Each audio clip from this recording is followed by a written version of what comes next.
Bonsoir à tous, c'est avec vous. Allez, je vais vous faire une petite analyse éclair un peu sur quelques actifs. Donc, on va partir là directement. Regardez, Solana, vu que ça fait longtemps que je ne l'ai pas faite. Donc, Solana est sur une distribution. Donc, ici, ici on est sur, pas, excusez-moi, sur une réaccumulation. BCARST.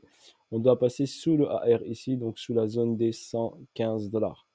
D'accord? Le Solana doit aller chercher sous la zone des 115 dollars. Pour l'instant, il n'y est pas encore. Elle y est proche, mais pas encore. Pour ici, elle nous a fait ici une distribution. Donc pour faire le ST, elle nous a fait une distribution magnifique. BCAR, STSO, UT, UTAD. Une belle petite purge ici. Une descente, un retest. Un deuxième retest sur le niveau qui nous a confirmé, bien sûr, la sell de Solana. Donc personnellement, je l'ai sell jusqu'à ce niveau-là où j'ai mis ici ma prise de liquidité et je suis sorti ici. Je suis pas rentré. Il y avait d'autres opportunités ailleurs. Donc pour l'instant, j'attends qu'elle descendable. Si elle retrace, elle revient sur ce niveau-là, je la reprendrai encore en scène. Voilà pour votre information. Pour l'instant, ma zone ici, j'ai mis mon alerte ici. Voilà, sur les 115 dollars. Donc dans cette zone, il faut qu'elle aille sous les 125, sous les 115 dollars. Donc j'ai mis mon alerte juste en dessous à 112. Ici, j'ai un order block ici. Donc possibilité bien sûr qu'elle revienne directement ici quand elle descendra vers la zone des 66, 87 dollars, on va dire dans cette zone-là. Ici, il y a un petit price delivery, petit déséquilibre de marché et on passera ici en zone discount. Donc forcément, si on crasse le ratio ici, nous avons ici 61,8 qui est à 159 et si je descends un peu plus bas ici, je vais chercher la zone là. Nous avons ici le 61,8, la zone de rechargement. Ok, je vais vous la montrer. Donc la zone de rechargement, on va mettre 78,6, 61,8. Donc la zone de rechargement, elle est ici. Regardez, 61,8, il est pile poil sur le AR. Et mon order block, il est sur les 78,6. Donc c'est pour ça que je vous dis, la zone de rechargement, elle est là. Donc entre ici, sur les 73 dollars environ. Ok, voilà pour Solana. En ce qui concerne NIR, donc NIR, le sell était magnifique. Donc comme j'avais dit, je suis rentré là, sell, boom, voilà. Donc moi, pour moi, j'avais fait ici un beau trade, magnifique. J'ai encaissé sur ce niveau-là, d'accord. J'ai encaissé sur ce niveau-là. Donc là, il est parti chercher ici, l'argent ici, sur ce niveau ici. Donc je vous le montre. Voilà. Donc tac. Là, j'ai sécurisé mon capital. J'ai des alertes qui se déclenchent. Donc c'est normal. Donc là, on est parti chercher là. Donc là, ici. Donc NIR parfait. On pourra avoir bien sûr un retracement. Vu qu'ici, on a une descente ici. Possibilité bien sûr d'un retracement sur NIR avant d'une continuité bien sûr de baisse. Sur Rose, donc trade parfait, nickel. Donc descente ici, cassure, cassure structure mineure, ici prise de liquidité. Donc personnellement, j'ai encaissé ici un beau petit trade. D'accord. Ensuite sur Fantôme. Donc Fantôme ici, je suis toujours en position de sell. Je l'ai shorté ici tout en haut. J'ai sécurisé déjà ma position et je suis toujours en sell dessus. Car vu qu'il a un gros potentiel, vu qu'il est ici. D'accord, regardez bien, il a fait sa distribution UT, UTAD, il est venu retester le niveau 2 du sommet. Pour moi, la continuité est inévitable pour aller chercher ici vers le bas. Ok, après je peux me tromper, mais de toute façon, ma position est sécurisée. Au pire des cas, si le prix remonte, je sors à zéro. Mais pour moi, l'intention ici, le trade était agressif et pour moi, doit aller ici vers le bas. Le DOT, eh ben, là, on est venu ici faire une accumulation SC, STB, Spring. Il a montré une intention haussière. Il est redescendu vers le bas. D'accord. Il a pris la liquidité, il a pris l'argent. On nous a montré l'intention haussière. J'attends un petit troisième prise de liquidité vers le bas pour racheter, bien sûr, du DOT. D'accord. Mais les bonnes zones d'achat, il est en zone discount, il est en full discount. Donc, zone acheteuse. On peut le mettre en portefeuille spot. D'accord. Si vous voulez prendre, bien sûr, du DOT et le mettre en portefeuille spot, il est sur un bon niveau. N'oubliez pas, je ne suis pas conseiller financier, je vous partage juste, moi, ma vision. Pour le ADA, donc le ADA, je vais aller en H4 rapidement. Donc H4 ici. H4, donc on est sur une accumulation. Donc on a fait SC, STB, Spring. On a fait une hausse. On a pris la liquidité, on est venu redescendre ici, on va venir checker ici. Ok, un petit niveau ici important. La zone de rechargement, regardez, on est arrivé au 61.8, donc on 61.8 et 78.6. D'accord? Donc là, on peut commencer, si vous voulez, à recharger du ADA. Si vous voulez en mettre en portefeuille et vous faites du DCA, il peut revenir bien sûr dans la zone des 1$, voire 1,13.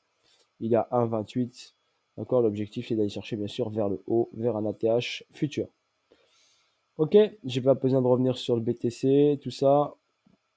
Donc, pourquoi la chute? Je vais vous montrer ça vite fait. Regardez. Ok, regardez cette chute des indices. Ok, ça c'est le Dow Jones. Je vous montre juste le Dow Jones rapidement pour vous montrer pourquoi la continuité de chute. Distribution BCA, RST, SO, UT, plongeon, UTAD, double sommet. Analyse magnifique. Forcément, ici, on descend. Il peut venir retracer après cette mèche. N'oubliez pas que ça, c'est un price delivery. Donc, on peut venir retracer. Mais, personnellement, je suis rentré là. Vous voyez tout en haut ici? Je suis rentré tout en haut. Ma position est sécurisée. Donc, j'ai aucun souci à me faire. D'accord? J'ai aucun souci à me faire et je vais aller chercher en bas. Et je vais la garder cette position le plus longtemps possible que je peux. Pour votre information. Donc là, même si elle retrace, moi je vais faire du aging, on appelle ça. Je vais faire du aging. Je vais prendre des petits spots de scalp, des intradés. Je vais faire du aging pour descendre. Voilà, c'est ça après. Ça, c'est du trading pur. Je vous ai montré juste des indices pour vous montrer pourquoi ça chute. Donc ensuite, on va aller sur quoi? Allez, tech SLP. Donc SLP, forcément, il est toujours en phase. Il a fait son SC, son ST, son ST, son STB. Là, il est sur la phase ici. D'accord? Donc ici, j'ai le 2.618 qui est à 0,098 pour le SLP. Donc il est ici sur zone. Donc on peut en recharger. D'accord? Vous gardez en portefeuille. Mettez pas all-in dessus. N'oubliez pas, c'est un jeton de Axie Infinity. N'oubliez pas ça. D'accord? Donc il peut remonter sans aucun problème. Ne vous inquiétez pas. Au niveau de technique, il peut remonter.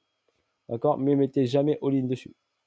En ce qui concerne le Shiba, donc le Shiba, on est toujours sur la zone. Quel graphe? Oui, c'est celui-ci. Donc on est ici, on a pris la liquidité du STB. Je vous ai dit, il manque une dernière ici poussée vers le bas. On y est presque, on y est presque. D'accord? Il résiste encore un petit peu, on y est presque. D'accord? Voilà, pour Shiba, on y est presque. Mais la zone de rechargement, elle est présente. Sand, donc Sand ici, j'ai une belle configuration ici de distribution sur Sandbox. Vous connaissez tous. Donc c'est le Sand face à l'USDT. Donc là, j'avais ici une distribution qui se met en place. Vous la voyez. BCRST SO, un UT, un UTAD et un plongeon. Si on se concentre uniquement sur cette partie-là, et bien ici on a un BC, ici on a un R, ici on a un ST et on est sur le SO. Donc forcément la zone discount est ici. On va passer ici en dessous pour aller chercher ici cette poche de liquidité qui nous attend pour Sand. Donc on va passer en discount qui sera potentiellement achetable. Si on trace ici, très simple, la zone ici, la zone de rechargement, tac, je vous la mets. Ok, si on va chercher le plus bas, donc la zone de rechargement des 61.8, elle est à 3,24. Vous voyez, ça sonne encore. Donc 3,24 et en dessous, on est à 1,82. Donc voilà, vous regardez. Voilà, il y a toutes mes alertes qui se mettent en route, donc il va falloir que je check tout ça. D'accord? C'est mes alertes que je mets, donc ça sonne et après je vais regarder le graphe. Et j'ai le compte rendu de mes alertes qui est ici, regardez. Voilà, le compte rendu de mes alertes qui est là. Donc après, hop, je vais checker et je vais regarder ce qui est intéressant à prendre en position. Voilà comment je gère. Voilà, je ne peux pas être dans tous les graphes, mais je mets des alertes partout. Et dès que l'alerte sonne, eh ben, je vais regarder mon graphe. Le RIF. Donc le RIF, regardez, on y est presque. On y est presque. D'accord? SC, STB. J'attends cette prise de liquidité. J'ai mis mon alerte ici, je l'attends. Dès qu'il va prendre l'argent ici, forcément, je vais le mettre en portefeuille. Ok? Voilà pour le RIF. Ketom. Je vous fais une petite analyse rapide. Donc Ketom ici, d'accord? J'attends ici une prise de liquidité en bas. J'aime bien Ketom, mais j'attends un bon prix pour l'acheter. D'accord? Il m'a fait inattention haussière ici, magnifique. Je l'attends personnellement ici. S'il vient là, je le mets en portefeuille. Dans la zone des... Allez, c'est en dessous des 4,25. Allez, en dessous des 4,25, je l'achète. Ensuite, j'ai quoi? J'ai... pam, pam, pam. OMG. Allez, OMI. Parce que vous aimez bien Ecomi. Ecomi. Je vais regarder là. Donc, Ecomi. Elle est où mon analyse? Je crois que je l'ai pas mon analyse. Si, je l'ai, elle est là. Donc, Ecomi. Donc, ici, BC, AR, ST, SO. Là, on a fait une montée en escalier. D'accord?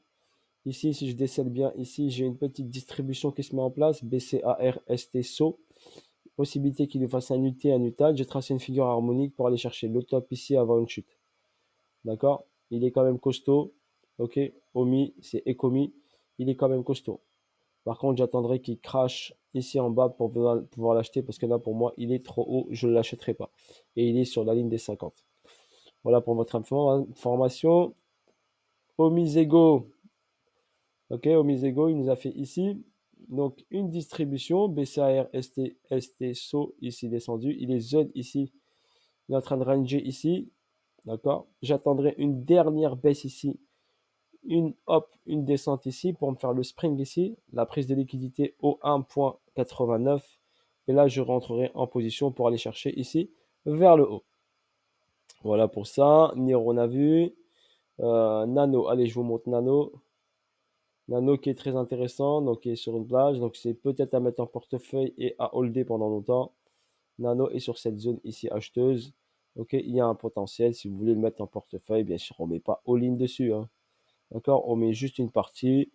D'accord, il y a un potentiel à mettre si vous voulez le mettre en portefeuille. Ok, voilà. Donc là, ici, il est sur une zone d'accumulation avec des pics vers le haut. Si on regarde bien, d'accord, il peut bien sûr partir. Là, on a baissé ARST, saut, une attention haussière ici, rechecker le niveau, redescente ici. Donc on peut attendre ici pour le prendre. Sinon, vous le mettez en portefeuille. De toute façon, il est en full discount. La TH est à 24 dollars. Ensuite, Moonriver. C'est Moonriver ça? Ouais, c'est Moonriver. Donc Moonriver, on a ici fait une bonne zone ici de zone. Et là, hop, il est descendu. Il est venu pile poil sur le 1.618 à 118 dollars. Là, il est à 122. OK. BCARST. On a une petite réaccumulation. On est venu chercher ici vers le bas. Donc là, il est sur une bonne zone de rechargement, si cela, bien sûr, vous intéresse. On est au 78.6 de retracement par rapport à l'ATH. Pour votre information, MIR. Donc MIR également. Donc là, très très bonne. On est sur le spring. D'accord? On arrive au 1.618 à 1.45. Donc regardez, MIR, la zone est très intéressante. Si vous voulez mettre un portefeuille, spot bien sûr, pas besoin de mettre de levier. Spot en portefeuille, tranquillou, et on le laisse tourner. Il peut vous donner une performance de x10. Ok? Voilà, si vous voulez le mettre en portefeuille. C'est un gros fondamental, bien sûr, la SEC est dessus. Mais sur le long terme, pas du court terme. D'accord? Mana. Donc Mana ici, on est sur une distrib, on a fait l'UT, on a fait l'UTAD, on a ici le plongeon. J'attends Mana qui vient me checker ici, me prendre tout ce price delivery pour équilibrer le marché. Et Mana, bien sûr, je l'attends dans cette zone ici. D'accord? Intéressante ici, dans la zone des moins de 1 dollar. Ok, à 65 centimes. Luna, donc Luna, je vous l'avais présenté déjà. On avait fait pour moi l'UT, l'UTAD. Et on était en plongeon. Il a un peu chargé mon graphe, mais bon, je vais vous montrer en H4, c'est mieux. Donc j'avais tracé ici Luna, donc on a fait UTAD, ici une descente en 3 temps, A, B, C, j'avais tracé une figure harmonique, là qui m'a donné mon target, les figures harmoniques que j'utilise pour mes targets, regardez, ici je suis rentré en sell, j'ai toujours mon sell en position, il a fait une descente, un retracement, un check du niveau et une descente directement. Voilà, j'attends, je vais essayer d'aller le chercher si possible là en bas dans la zone des 78.6, dans les zones des 72 dollars, 70 dollars dans cette zone-là. Ok, voilà pour Luna. LTC face à l'USDT. Donc LTC. LTC, je l'attends beaucoup plus bas que ça. J'attends qu'il me pète l'Equalo qui est ici. L'Equalo qui est à 104 dollars. Je m'intéresserai ici, j'ai mis mon alerte. Donc à partir de sous les 104 dollars, je m'intéresserai au Litecoin. Pas avant. Il me faut qu'il me casse les 104 dollars. Quand il cassera les 104 dollars, oui, je m'intéresserai au Litecoin. Tant qu'il ne casse pas les 104 dollars, j'y vais pas. Ok. LCR, ça je l'ai pas. Loom Prime, est-ce que j'ai une analyse dessus? Non, je crois que je l'ai pas faite. Ah si, je l'ai faite. Donc Loom Prime ici, j'avais quoi? On va aller en daily pour bien le voir. En daily, tac. Donc en daily, j'avais un BC, un AR, un ST, un saut, une grosse zone d'accumulation, une explosion à la hausse. D'accord? J'aurais ici BC, AR, ST. Ici, j'avais un ST ici, donc là, dans cette zone-là. Et là, j'ai une distribution BC, AR, ST, saut. On est sur le saut. On est venu checker la zone de demande qui est ici. D'accord? Il y a la zone des 50. Et ben, on est sous la zone, on est en zone discount. D'accord? Voilà pour l'Oprime, qui est un spot qui est pas trop mal. Si on, après, on ira chercher ici, bon, la TH ici vers le haut, mais vaut mieux attendre encore un petit peu. Je pense qu'il peut encore descendre encore un petit peu. Là, c'est KSM. KSM face à l'USDT. Donc, on avait une distribution ici qui a été ici validée. Ensuite, j'ai un BCAR ST ici. J'ai le saut. Et sur le saut, j'attends cette prise de liquidité, le niveau des 121 dollars sur KSM. Ensuite, j'ai quoi? Allez, cadenas. Donc, cadenas, pareil. D'accord. On a ici une distribution. Est-ce que j'ai une autre analyse dessus? Oui, celle-là est beaucoup plus propre. Donc, j'avais une réaccumulation. Donc BCAR resté. Ici, on est revenu sur SC. On a pris la liquidité ici. Nickel, parfait. Sur cadenas, 7 dollars. J'avais dit que ici, je m'intéresserai à cadenas quand il serait entre la zone des 8,3 et 5,37. Donc, on est arrivé sur cette zone de demande qui est là. Ok, donc je vais le surveiller et attendre ici qu'il montre une intention haussière. Il va monter une intention haussière ici. Il est venu ici en premium, revenir en discount. Donc, cadenas, un bon, très bon fondamental. Il va aller chercher la TH. Donc, si on se met là, ici, on a un 400% à aller chercher sur cadenas. Keep, j'avais déjà fait l'analyse il y a longtemps. Donc, il y a longtemps ici. Donc, BCAR, ST, REAQ, SCAR. D'accord? On va ici, on est sur une zone d'accumulation ici. Si vous regardez bien, on a pris l'argent et on est revenu ici. J'attends une poussée ici car j'ai un price delivery ici. J'aimerais bien qu'il revienne sur les 0.41 pour pouvoir le mettre en portefeuille ici dans cette zone au moins des 0.41. D'accord? Voilà pour Keep. Ensuite, Jasmine. Jasmine, il est sur une bonne zone de rechargement si vous voulez le mettre en portefeuille. D'accord? Avec une performance de 400%. Donc voilà, ici, on a ici une baisse importante. On est sur une zone ici d'accumulation SC, AR, ST. Ici, j'attendrai qu'il descende encore un petit peu parce que ici, j'ai un déséquilibre de marché et je le verrai bien revenir sur la zone des 0,016 dollars, ce qui permettrait d'avoir une super performance. Si il vient nous chercher ici celle-là, on pourra aller chercher un bon 17 750%. Mais pour l'instant, je l'attendrai. Donc pour votre information, regardez, bim, alerte que je mets en place ici. Ok, voilà. Donc l'alerte, hop, je l'ai mise. Elle est là, voilà, elle est là mon alerte. Ensuite, ICP, parce que vous aimez bien ICP. ICP a montré une grosse performance haussière. 1, 2, 3, 4 et 5. Il a fait 5 vagues de hausse et un retracement ici. Ok, il va venir rechecker le niveau ici qu'il a créé. Cette petite bougie-là, je vous la montre ici. Son plus bas qu'il a créé. Donc ici, ce plus bas au niveau des 20 dollars. Il va revenir checker ce niveau-là une dernière fois, je pense. Donc ici, hop, un petit enfoncement, d'accord. Rechecker la zone. Il est sur le spring, sur l'accumulation. Donc, il est potentiellement à mettre en portefeuille pour votre information. Je vais redescendre juste là, hop, ce plus bas. Voilà, ce plus bas ici. Pour, voilà, là, pour rééquilibrer juste mon Fibonacci et le redescendre un tout petit peu pour avoir la ligne des 50. Donc voilà pour ICP. Donc il ne faut pas s'inquiéter. Après, il ne faut pas être pressé. Hein. On a GRT ici. GRT, je l'attends. Il y est presque. Il y est presque Amazon. Il y est presque. On peut rentrer bien sûr en DCA dessus. J'aimerais bien le prendre sous la ligne des 0.42 pour votre information. Voilà, sur ce, bis à tous, force à vous tous, et je vous dis à bientôt pour de nouvelles vidéos, de nouvelles aventures. Je vous ai fait une petite analyse éclair sur quelques cryptos. J'espère que vous allez kiffer, adorer. Voilà, force à vous tous, la famille. J'essaie de vous partager, moi, mes analyses, et comme ça, vous éclaircir un peu sur les marchés financiers. Bis à tous, force à vous tous. Ciao, ciao, bye bye.